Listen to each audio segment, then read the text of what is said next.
హనుమాన్ జయంతి సందర్భంగా హిందూ ఉత్సవ కమిటీ ఆధ్వర్యంలో జమ్మికుంటలో ముందస్తు హనుమాన్ శోభయాత్ర అత్యంత వైభవంగా నిర్వహించారు.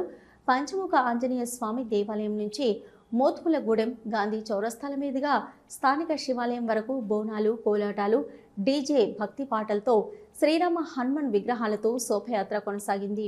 ముందుగా హనుమాన్ ఉత్సవ విగ్రహానికి వేద పండితులు మంత్రోచ్చరణతో ప్రత్యేక పూజలు చేశారు. హనుమాన్ ఆశీస్సులతో ప్రజలు సుఖ సంతోషాలతో పాడి పంటలతో చల్లగా ఉండాలని కోరుకున్నారు. ఈ కార్యక్రమంలో హిందూ ఉత్సవ కమిటీ, హనుమాన్ మాలధరులు, భక్తులు అధిక సంఖ్యలో పాల్గొన్నారు.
పంచముఖ ఆంజనేయ స్వామి దేవాలయంలో మరి హనుమాన్ జయంతి సందర్భంగా హనుమాన్ శోభయాత్ర కార్యక్రమాన్ని మరి ఇక్కడికి వెళ్ళి నిర్వహించడం జరుగుతూ ఉన్నది.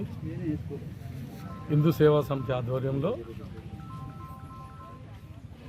హనుమాన్ కార్యక్రమాన్ని మరి ఈ గ్రామ పెద్దలు మరియు భక్తులు, మహిళా సోదర సోదరులందరి ఆధ్వర్యంలో వారి సహకారంతో ఈ కార్యక్రమాన్ని మరి ఇక్కడి నుండి మోత్రడం చౌరస్తా నుండి గాంధీకా నుండి శివాలయం వరకు వేలాది మందితో ఈ కార్యక్రమాన్ని నిర్వహించుకుంటా ఉన్నాము. మరి ఆ శ్రీరాముని, ఆంజనేయ స్వామి, పంచముఖ ఆంజనేయ స్వామి ఆశీస్సులతో ప్రజలందరూ కూడా క్షేమంగా, సుఖంగా, ఆయురారోగ్యాలతోని, అష్టైర్యాలతోని, పాడి పంటలతోని మంచిగా వర్షాలు పడాలి, పంటలు పండాలి, ప్రజలందరూ క్షేమంగా, సుఖంగా ఉండాలి అని చెప్పి ఈ సందర్భంగా నేను మనస్ఫూర్తిగా కోరుతూ ఈరోజు హనుమాన్ జయంతి ముందస్తు 2 రోజుల ముందుగానే హనుమాన్ శోభయాత్ర జమ్మికుంట పట్టణంలో చేసుకోవడం జరుగుతుంది. ఈ శోభయాత్రలో వేలాది భక్తులు పాల్గొనడం జరుగుతుంది. అదేవిధంగా మాలాధారణ చేసుకున్న భక్తులందరూ పాల్గొనడం జరుగుతుంది. ఈ కార్యక్రమంలో శ్రీరాముని విగ్రహం 14 అడుగుల విగ్రహం శ్రీరాము ఉంది, 12 అడుగుల విగ్రహం హనుమంత్ ఉంది.